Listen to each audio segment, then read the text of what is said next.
I was 21 when I took the night shift at a gas station off Route 17 because my communications degree turned out to be worthless and rent doesn't pay itself. Phil, the owner, walked me through the place the next day. He showed me where things were, what was expected, and how to work the register. "You'll get some strange customers sometimes," he said, "but you'll be fine." The station sat alone on a stretch where semis do 80 and headlights pass but never stop. I'd been there for maybe 40 minutes when I started feeling like I was being watched. I kept checking the security monitor but saw no one.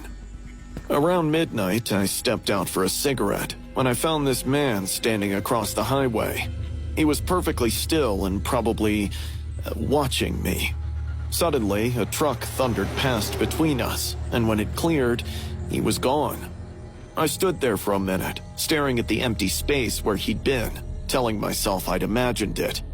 I didn't, because 20 minutes later, somebody knocked on the glass door. I looked up, and there he was. He was maybe 5'10", and had long brown hair that needed cutting. He was average and forgettable, the kind you'd walk past at the grocery store and wouldn't remember.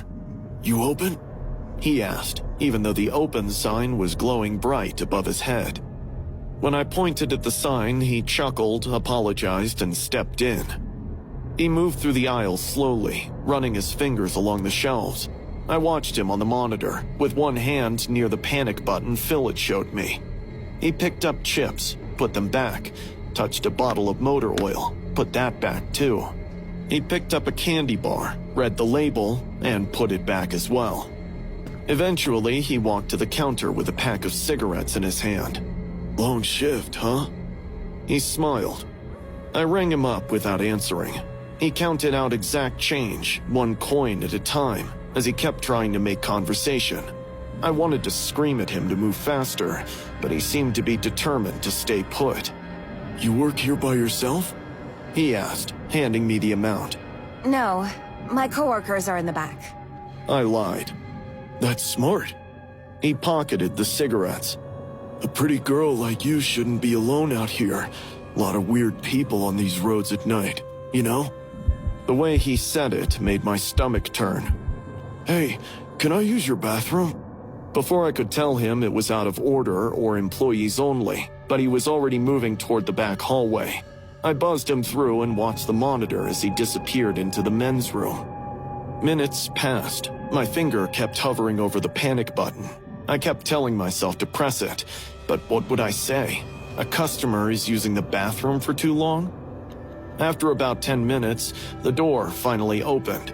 He walked out and came right up to the counter. "Hey, so the toilet's clogged back there. I tried fixing it, but made it worse." He paused. "You should probably look before it floods. Don't want you getting in trouble." My throat closed up. All right, I'll check it. "I mean, you should. Like right now. It's pretty bad. Come on, I'll help you." I opened my mouth to say it was fine, but his hand had already closed around my wrist first. "Just real quick." I tried to yank my hand free and dig my heels, but his grip tightened and he pulled harder. I told him to let me go. He ignored my protests and chuckled. Panic flooded in. We were alone. I didn't know what to do. I glanced at the door. It was too far. Even if I ran, he'd catch me in no time. My heart started hammering. Tears pricked at the back of my eyes. The bathroom door was just a few feet away. Just then, the door chime rang, and a trucker walked in. "You got a bathroom?" The man's hand released my wrist instantly. He smiled at the trucker, nodded at me, and walked out calmly, like he had all the time in the world. Through the window, I watched him cross the lot until the darkness swallowed him. I kept staring at that spot where he disappeared, half expecting him to come back. My legs gave out. I sat behind the counter while the trucker used the bathroom. My wrist throbbed where he'd held it. There were red marks on my skin in the shape of his fingers. I immediately called 911. I don't remember what I said. It took them 20 minutes to arrive. I begged the trucker to keep me company till then. They checked the restroom. There was no clog. The toilet was fine. but sitting on the closed lid was a plastic grocery bag. Inside, they found duct tape with the end already torn off for quick application, a knife with its blade wiped clean, and a Ziploc bag full of pills crushed into powder.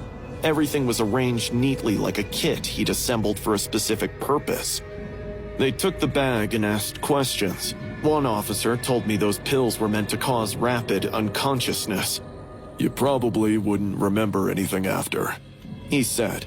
"That's the point." I quit the next morning, texted Phil I wasn't coming back. He didn't try to change my mind. The cops are still investigating, but it doesn't seem to go anywhere. 3 weeks later, I connected with this girl who'd worked there before me on Facebook. She lasted 3 days, said something felt wrong but couldn't explain it. When I pushed, she told me Phil was always hiring young women for the night shift, said the turnover was insane. Most people don't last a week. They just stopped showing up. She said. Some didn't even quit officially. They just disappear and never come back. She told me I was lucky. It doesn't make me feel any better. I still think about the girls who didn't get lucky, with a guy lurking in the dark, hiding sinister motives.